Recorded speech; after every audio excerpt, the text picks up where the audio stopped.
नमस्ते बच्चों, मैं हूं अर्जुन प्रताप सिंह राणा और आप सबका स्वागत करता हूं कक्षा 10वीं हिंदी लोक भारती के ठेस पाठ के दूसरे भाग में, जहां पे फणीश्वर नाथ रेणु जी हमको बताएंगे कि सिरचन को ठेस लगी, क्यों लगी, क्या ऐसा हुआ सिरचन के साथ, ये पता चलेगा अब इस दूसरे भाग में। पहले इन अनुदेशों का पालन कीजिए ताकि किसी तरह की परेशानी ना हो। बच्चों आगे बढ़ते हैं। ठेस फणीश्वर नाथ रेणु जी आंचलिक कहानी लिखने वाले प्रमुख कहानीकार, जिनको अपने पहले ही उपन्यास पर मैला आंचल पे पद्मश्री का पुरस्कार मिला था। बच्चों लेखक ने यहाँ पे क्या बताया? लेखक यहाँ कहते हैं प्रस्तुत कहानी में सिरचन नामक एक ग्रामीण कलाकार का वर्णन किया गया है। वह मोती घास और पट्टेर की रंगीन शीतल पाटी यानी चटाई, बांस की तीलियों की झिलमिलाती चिक यानी पर्दा, सतरंगे डोर के मोढ़े यानी बैठने वाला छोटा सा वो कुर्सी जैसा, भूसी चुन्नी रखने के लिए मूंज की रस्सी के बड़े बड़े जाले, ताल के सूखे पत्तों की छतरी टोपी आदि उपयोगी वस्तुएं बनाता है। ये वस्तुएं बनाकर वो अपनी आजीविका कमाता है, मतलब भोजन चलाता है, जीवन चलाता है, भोजन कमाता है, जीवन चलाता है। स्वाभिमानी होने के कारण वो हर परिस्थिति में लेकिन अपने स्वाभिमान की रक्षा करता है। वो मुंहजोर भी है, कामचोर तो बिल्कुल नहीं है और अपनी कला का माहिर है। वो एक कारीगर है, कारीगर जाति का है। लेकिन बच्चों यहाँ पर क्या हुआ? जब लेखक की माँ ने सिरचन को अपने घर बुलाया एक सप्ताह पहले, क्यों? क्योंकि मानो लेखक की बहन जो है पहली बार अपने ससुराल जा रही है और ससुराल वालों ने प्रार्थना की है या फिर आदेश दिया है कि उन्हें रंगीन शीतल पाटी चाहिए और पट्टेर की पाटी चाहिए, चिक चाहिए, ऐसी चीज़ों की डिमांड की। बोले भले मिठाई ना भेजो, मिठाई का डब्बा मत भेजो, लेकिन ये सारी चीज़ें भेजो। और ये सारी चीज़ें बनाने में माहिर कौन है? कारीगर।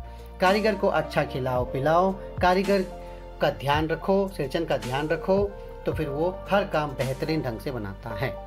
लेखक की माँ ने सिरचन से विनती की है कि वो इस बार नई फैशनेबल कोई अच्छी चीज़ बना कर दे। बदले में वो उसे धोती, मोहर छाप वाली धोती देगी। और सिरचन वैसे ही लेखक की माँ को बहुत मानता है, काम करने आ गया है। लेकिन यहीं कहीं पर ऐसा कुछ होता है कि उसे ठेस लगती है, जिससे इस पाठ का नाम भी पड़ गया है ठेस। ठेस यानी बुरा अनुभव होना, मन को आघात लगना, चोट पहुंचना। तो देखते हैं क्या हुआ सिरचन के साथ। आगे बढ़ते हैं। तो जब सिरचन काम करने लगा है, लेखक के घर में सप्ताह भर पहले आ चुका है, तो आगे देखिए क्या होता है। पान जैसी पतली छुरी, एकदम पतली छुरी बांस की तीलियां और कमानियों को चिकनाता हुआ, यहाँ पे देखिए बच्चों कठिन शब्दों के अर्थ भी दिए गए हैं साथ में, सिरचन अपने काम में लग गया। रंगीन सुतलियों में झप्पे डालकर वह चिक बुनने बैठा है। 1.5 हाथ की बिनाई देखकर, बिनाई मतलब जो बनाया है उसने, लोग समझ गए हैं कि इस बार एकदम नए फैशन की चीज बन रही है। इस बार बात ही कुछ और है। पहली बार जो है सिरचन ऐसा कोई चीज बनाने जा रहा है जो आधे में ही इतना मजबूत दिख रहा है कि पूरा बनेगा तो पता नहीं कितना सुंदर दिखेगा। लेकिन जब सिरचन मानो के लिए सब चीजें बना रहा था लेखक की माँ के कहने पर, तब मंजली भाभी को थोड़ी सी जलन हो गई और उन्होंने व्यंग्यात्मक ताना मारा। मंजली भाभी से नहीं रहा गया, लेखक की मंजली भाभी पर्दे की आड़ से बोली, पहले ऐसा जानती कि मोहर छाप वाली धोती देने से ही अच्छी चीज बनती है तो भैया को खबर भेज देती। अब सिरचन पे एक तरह से ताना है कि सिरचन, अगर मुझे पता होता कि तुम मोहर छाप धोती में इतनी अच्छी चीजें बनाते हो तो मैं भी फिर तुम्हारे भैया को बोलती कि ऐसा धोती भेजो ताकि हमको भी ऐसी कोई चीज बना के दे। लेखक उसकी माँ को तो बना के दे रहा है मानो के लिए। काम में व्यस्त सिरचन के कानों में बात पड़ गई। बोला, मोहर छाप वाली धोती के साथ रेशमी कुर्ता देने पर भी ऐसी चीज नहीं बनती बहुरिया। सिरचन ने भी जवाब दे दिया कि ये बात सिर्फ मोहर छाप धोती के लिए नहीं बन रही है। असल में सिरचन कहना चाहता है बच्चों कि जो प्यार देते हैं, सम्मान देते हैं, स्वाभिमान का ध्यान रखते हैं, ऐसे लोगों पर ही सिरचन जैसे कारीगर लोग मर मिटते हैं। इनके लिए दिल से काम करने की भावना इनके अंदर पैदा होती है, ना कि किसी लालच में। मानू दीदी काकी की सबसे छोटी बेटी है। मानू को सिरचन दीदी कहता है, तो मानू दीदी काकी की सबसे छोटी बेटी है और मानू दीदी का दूल्हा अफसर आदमी है। बड़े घर में जा रही है हमारी मानू दीदी, इसीलिए वो इतनी अच्छी चीज बना रहे। मंजली भाभी का मुंह लटक गया। मेरी चाची ने फुसफुसा कर कहा, किससे बात करती है बहू, मोहर छाप वाली धोती नहीं, मुंगिया लड्डू। अब चाची जो है, चाची ने भी फुसफुसा कर बहू को भड़काया और कहा, क्या मोहर छाप वाली धोती नहीं, मुंगिया लड्डू मिलने वाला है इसे, इसलिए बना रहे, लालची आदमी चटोर कहीं का। इस तरह से बेटी की विदाई के समय रोज मिठाई तो खाने को मिलेगी, देखती है ना। यानी चाची ने एक व्यंग्यात्मक बाण ऐसा छोड़ा जो सिरचन को बहुत बुरा लगा। वो ये कहना चाहती है कि शादी का घर है, हफ्ते भर तक लड्डू मिलते रहेंगे, इसी लालच में सिरचन यहाँ काम कर रहा है और इसी लालच में वो इतनी अच्छी चीजें बना रहे हैं। खैर, बात आई गई हो गई, आगे क्या। दूसरे दिन चिक की पहली पांति में, चिक यानी पर्दा, पंक्ति में 7 तारे जगमगा उठे, 7 रंग के, 7 भैया तारा, मतलब बहुत ही सुंदर बन रहा है चीज।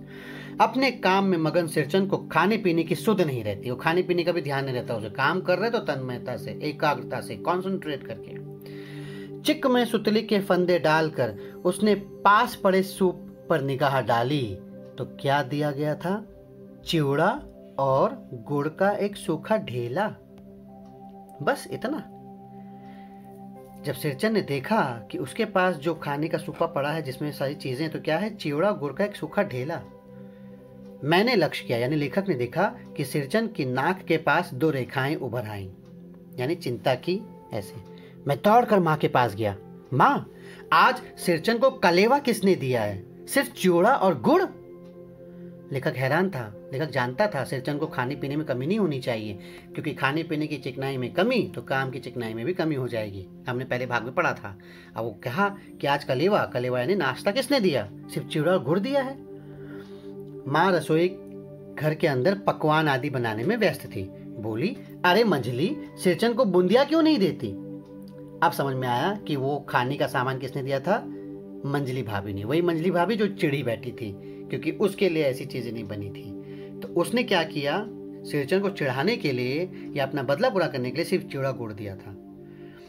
तो बोली माँ कि अरे मंझली, सिरचन को बूंदिया क्यों नहीं देती, बूंदिया यानी खाने वाली बूंदिया जो लड्डू का होता है। तब तक सिरचन भी जानता था कि कौन ही खेल खेल रहा है, तो उसने कहा, बूंदिया मैं नहीं खाता काकी। सिरचन के मुंह में चिवड़ा भरा हुआ था, गुड़ का ढेला सूप में एक किनारे पर पड़ा रहा अछूता, बिना छुए। सिरचन चिढ़ चुका था, लेकिन फिर भी लेखक और लेखक की माँ का मान रखते हुए उसने चिवड़ा खा लिया और कहा कि मुझे बूंदिया की जरूरत नहीं है, मैं नहीं खाता। माँ की बोली सुनते ही मंझली भाभी की भौहें तन गई। अब माँ ने सिरचन के लिए मंझली भाभी को टोका है तो भौहें तन गई। मुट्ठी भर बूंदिया सूप में फेंक कर चली आई, देकर नहीं बच्चों, फेंक कर। आप देखिए, आप सिरचन के साथ ऐसा व्यवहार। सिरचन कारीगर है, कारीगरों का सम्मान होना जरूरी है, वो कोई किसी का गुलाम नहीं है। खैर, सिरचन ने पानी पीकर कहा, मंझली बहुरानी, अपने मैके से आई हुई मिठाई भी क्या इसी तरह हाथ खोलकर बांटती हो। अब सिरचन ने भी कमेंट मार दिया। बस मंझली भाभी अपने कमरे में बैठकर रोने लगी। मंझली भाभी को रोने का मौका मिल गया तो रोने लगी। चाची ने माँ के पास जाकर कहा, मुंह लगाने से सिर पर चढ़ेगा ही, किसी के नैहर ससुराल की बात क्यों करेगा वो। अब यहाँ पर चाची ने भी जाकर तमतमाकर जो है लेखक की माँ से सिरचन की शिकायत कर दी कि वो इस तरह से मुंह लगाते हो तुम लोग, उसे ऐसी मीठी मीठी बातें करता है तो सर चढ़ गया है, अभी किसी की नेहर ससुराल की बात तो करेगा ही। ऐसी बात तो कह रहा है कि क्या तुम्हारे जो मायके में क्या इसी तरह से मिठाई खोल कर बांटती हैं। खोल का मतलब क्योंकि उसने बूंदियाँ फेंक कर दी थी, इसलिए उसने सिरचन ने ताना मारा। सिरचन तो बर्दाश्त करने वाला था नहीं। मंझली भाभी माँ की दुलारी बहू है। अच्छा, जो भी है, मंझली भाभी जो है माँ की दुलारी बहू है। माँ मंझली भाभी को पसंद करती है। अब चूंकि मंझली भाभी ने आंसू, बड़े बड़े आंसू बहाने शुरू कर दिए हैं, तो माँ का दिल भी पिघल गया। माँ तमक कर बाहर आई और सिरचन को डांट कर बोली, सिरचन, तुम अपने काम करने आए हो, अपना काम करो, बहुओं से बदकुट्टी करने की क्या जरूरत है। बदकुट्टी मतलब बात काटना, बात पे बात करना। जिस चीज की जरूरत हो मुझसे कहो। सिरचन का मुंह लाल हो गया। लाल तो हो नहीं था, गुस्सा आ गया सिरचन को। उसने कोई जवाब नहीं दिया। बांस में टंगे हुए अधूरे चिक में फंदे डालने लगा। जवाब क्यों नहीं दिया? क्योंकि वो लेखक की माँ का सम्मान करता था, लेकिन मंझली भाभी के और चाची के खिलाए खेल को समझ चुका था। उसे ठेस लग चुकी थी बच्चों, उसके दिल को, मन को आघात लग चुका था। खैर, फिर भी सिरचन ने इस बात को भी जाने दिया। मानू पान सजाकर बाहर बैठक खाने में भेज रही थी। चुपके से पान का एक बीड़ा सिरचन को देती हुई इधर उधर देखकर बोली, सिरचन दादा, काम काज का घर, 5 तरह के लोग 5 किस्म की बात करेंगे, तुम किसी की बात पर कान मत दो। अब चूंकि ये सारी चीज़ें मानू के लिए बन रही हैं, मानू भी सिरचन को समझती है, इसीलिए सिरचन का दिल दुखा ये बात सोचकर मानू जो है बाहर बैठक खाने में मेहमानों को पान भेज रही है, तो चुपके से वो सिरचन को भी पान देती है ताकि वो पान खाए, थोड़ा खुश रहे, और उसे माफ़ी एक तरह से मांगते कहते कि 5 किस्म के लोग 5 बातें करते हैं, बात पे ध्यान मत दो। सिरचन ने मुस्कुराकर पान का बीड़ा मुंह में ले लिया। सिरचन भी खुश हो गया, चलो ठीक है। चाची अपने कमरे से निकल रही थी, सिरचन को पान खाते देखकर अवाक हो गई। ओह माय गॉड, सिरचन एक मामूली आदमी घर के मेहमानों की तरह पान खा रहा है। सिरचन ने चाची को अपनी ओर अचरज से घूरते देखकर कहा। अब सिरचन भी मौका तो छोड़ता नहीं है, जब चाची को देखा तो उसने कहा, छोटी चाची जरा अपनी दिबिया का गम कौवा जर्दा खिलाना। जर्दा है ना तंबाकू बच्चों, सुगंधित तंबाकू, बहुत दिन हुए। अब वो चाची को ये कमेंट कर रहा है, चाची वैसे ही अपने आप से छोटा समझती है उसको। सिरचन भी और चिढ़ाते हुए कह रहा है कि तुम उसे जर्दा दो, जर्दा खाने के लिए दो मुझे, ऐसे बहुत दिन हुए। इसके बाद तो फिर समझो तूफान। चाची कई कारणों से जली बुनी रहती थी, सिरचन से गुस्सा उतारने का ऐसा मौका फिर नहीं मिलने वाला था। झनकती हुई बोली, तुम्हारी बढ़ी हुई जीभ में आग लगे, घर में भी पान और गम कौवा गर्दा जर्दा खाते हो, चट्टोर कहीं के। अब ये जो चिल्लाकर सिरचन को बोल दिया तो सब खत्म। अब सिरचन ठेस की उस सीमा को पार कर गया था जो उसके बाद फिर कुछ नहीं बचता। मेरा कलेजा धड़क गया, मेरा यानी लेखक का, हो गया सत्यानाश, मतलब काम की वाट लगी। बस सिरचन की उंगलियों के सुतली में के फंदे पड़ गए। मानो कुछ देर तक वो चुपचाप बैठा पान को मुंह में घुलाता रहा, फिर अचानक उठकर पिछवाड़े पीक थूक आया, पान की पीक थूक आया। अपनी छुरी, हंसिया वगैरह समेत संभाल कर झोले में रखे, टंगी हुई अधूरी चिक पर एक निगाह डाली। कितने मन से उस चिक को बना रहा था, कितनी तल्लीनता से उस चिक को बना रहा था ताकि मानू के ससुराल वाले सारे बाकी लोग भी खुश हो जाएं। एक निगाह डाली और हन आता हुआ यानी बड़बड़ाता हुआ आंगन से बाहर निकल गया। किसी का गुलाम तो था नहीं वो कि किसी की बातें सुने, तो अपना सामान लिया चल पड़ा। मानू कुछ नहीं बोली। घर के झगड़ों में नुकसान किसका होगा? मानू का। चुपचाप अधूरी चिक को देखती रही। 7 तारे मंद पड़ गए, धीमे पड़ गए, चमक जो थी चिक की धीमी पड़ गई। माँ बोली, जाने दे बेटी, जी छोटा मत कर मानू, मेले से खरीद कर भेज दूंगी। अब मेले में बनी हुई चीज़ों में वो बात कहाँ, ये तो फैक्ट्री में बनी हुई चीज़ें होती है, इसमें वो कारीगरी कहाँ जो सिरचन के हाथों में थी। ऐसे मैं सिरचन को मनाने गया, देखा एक फटी हुई शीतल पाटी पर लेटकर वो कुछ सोच रहा है। मुझे देखते ही बोला, बबुआ जी अब नहीं, कान पकड़ता हूँ अब नहीं। मोहर छाप वाली धोती लेकर क्या करूँगा, कौन पहनेगा? ससुरी खुद मरी, बेटे बेटियों को ले गए अपने साथ, यानी सिरचन की पत्नी और उनके बच्चे अब इस दुनिया में नहीं हैं। बबुआ जी मेरी घरवाली जिंदा रहती तो मैं ऐसी दुर्दशा भोगता? यह शीतल पाटी उसी की बुनी हुई है। इस शीतल पाटी को छू कर कहता हूँ अब ये काम नहीं करूँगा। गांव भर में तुम्हारी हवेली में मेरी कदर होती थी, अब क्या? मतलब एक घर था जहाँ पे मेरी कदर होती थी, उस घर से भी आज मुझे बेइज्जती करके निकाल दिया गया या मेरी बेइज्जती की गई। अब लेखक के मनाने पर भी सिरचन नहीं माना और उसने कसम खा ली कि अभी काम नहीं करूँगा। शुरुआत में याद है बच्चों, कहते थे कि शुरुआत में जब बोला गया था कि सिरचन के घर दरवाजे पे लोग खड़े होकर इंतजार करते थे, बड़े बड़े बाबू आते थे, खुशामद करते थे, है ना? तो ये वही बात है कि सिरचन उसके बाद सब छोड़ चुका था। अब कौन खुशामद करने आता, क्योंकि सिरचन अब बनाता ही नहीं था सब चीजें। मैं चुपचाप वापस लौट आया, समझ गया कलाकार के दिल में ठेस लगी है, वो नहीं आ सकता। कलाकार बच्चों, कलाकार को अपनी कलाकारी के प्रति बड़ा अभिमान होता है। हमें कला और कलाकार का सम्मान करना चाहिए, ये हमारा दायित्व है, लेकिन यहाँ पर ऐसा नहीं हुआ। बड़ी भाभी अधूरी चिक में रंगीन छीट का झालर लगाने लगी। यह भी बेजा नहीं दिखलाई पड़ता, क्यों मानू? मतलब अपनी तरफ से ऐड कर रहे हैं, बोल रहे हैं हाँ चलो ये भी अच्छा है, इसको ले जाओ ऐसे बना के। बट खैर बात अब तो हो रही नहीं। मानू कुछ नहीं बोली बेचारी, किंतु मैं चुप नहीं रह सका। चाची और मंजली भाभी की नजर न लग जाए इसमें भी। लेखक ने भी ताना मार दिया चाची और मंजली भाभी पे कि जिसके कारण मानू का काम आज रह गया, जिसके कारण सिरचन नाराज हो गया और चला गया। खैर बात आई गई, लेखक की बात पे कौन ध्यान देता। मानू को ससुराल पहुंचाने मैं ही जा रहा था। स्टेशन पर सामान मिलाते समय देखा मानू बड़े जतन से अधूरी चिक को मोड़ कर ले जा रही है, वही आधा अधूरा ले जा रही है अपने साथ। मन ही मन सिरचंद पर गुस्सा हो आया। चाची के सुर में सुर मिलाकर कोसने को जी हुआ, कामचोर चटोर। मानू की हालत देखकर लेखक को भी एक पल के लिए गुस्सा आ गया कि कामचोरी है सच में, कर देता चिक बना देता पूरा, चटोर कहीं का। ऐसे मन में जी आए, कोसने को जी तो हुआ बट शायद कोसा नहीं। गाड़ी आई, सामान चढ़ा के मैं दरवाजा बंद कर रहा था कि प्लेटफॉर्म पर दौड़ते हुए सिरचंद पर नजर पड़ी।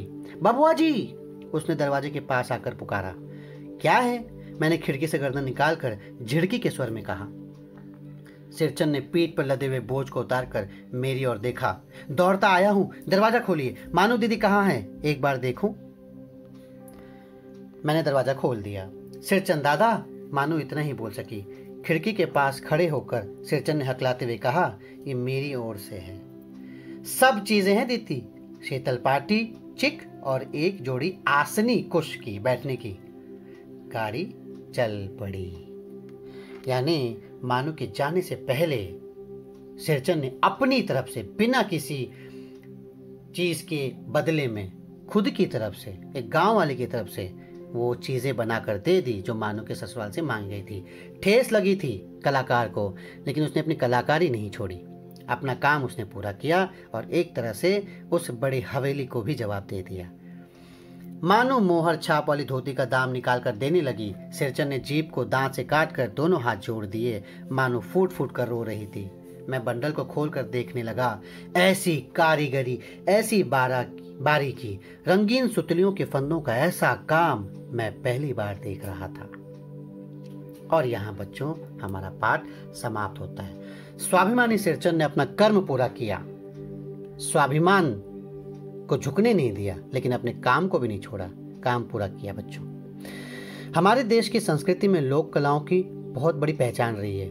मूलतः ग्रामीण अंचलों में अनेक जाति और जनजातियों में पीढ़ी दर पीढ़ी संरक्षित पारंपरिक कलाएं हैं। लोक कला का इतिहास उतना ही पुराना है जितना कि भारतीय गांव वाली सभ्यता। लोक कलाओं में लोकगीत, लोक नृत्य, गायन, वादन, अभिनय, मूर्तिकला, काष्ठकला, धातुकला, चित्रकला, हस्तकला, ये सब चीज़ें आती बच्चों। ये सब चीज़ों को करने वाले कलाकार, कारीगर। हस्तकला यानी हाथों से बनाई हुई चीज़ें ऐसे कलात्मक कार्य को कहते हैं जो उपयोगी होने के साथ साथ सजाने के काम आता है, जो कि सिरचंद करता था, जिसे मुख्यतः हाथ या सरल औजारों की सहायता से तैयार किया जाता है। ऐसी कलाओं का धार्मिक और सांस्कृतिक महत्व होता है। वर्तमान में लोक कला और कलाकारों को उचित आश्रय न मिलने के कारण इनकी जीवन पर संकट उत्पन्न हो गया है। धीरे धीरे समय परिवर्तन, भौतिकतावाद, पश्चिमीकरण जैसी चीज़ों से इन पारंपरिक लोक कलाओं पर असर पड़ रहा है। लेकिन बच्चों, इन्हीं लोक कलाओं की वजह से हमारी संस्कृति बची हुई है, हमारी संस्कृति का मान सम्मान बना हुआ है। तो इसलिए हमें इन कलाकारों का और इनकी कलाओं का सम्मान करना चाहिए, इनकी पहचान को नष्ट होने से बचाना चाहिए। यही है पाठ ठेस। उसके स्वाभिमान की रक्षा की सिरचंद ने, अपने स्वाभिमान की रक्षा करते हुए उसने अपना काम पूरा किया। तो ठेस कलाकारों के दिल को ठेस ना पहुंचाए, यही इस पाठ की सीख है जिसका ध्यान हमें रखना चाहिए। तो कैसा लगा बच्चों? उम्मीद है पसंद आया होगा, अच्छा लगा होगा। अगर अच्छा लगा तो कमेंट कीजिए, सब्सक्राइब कीजिए, लाइक कीजिए, बताइए अच्छा लगा कि नहीं लगा। और उसके बाद अगले वीडियो में, अगली कक्षा में हम इससे संबंधित प्रश्नोत्तर करेंगे। तब तक के लिए ध्यान रखिए, सुरक्षित रहिए। धन्यवाद।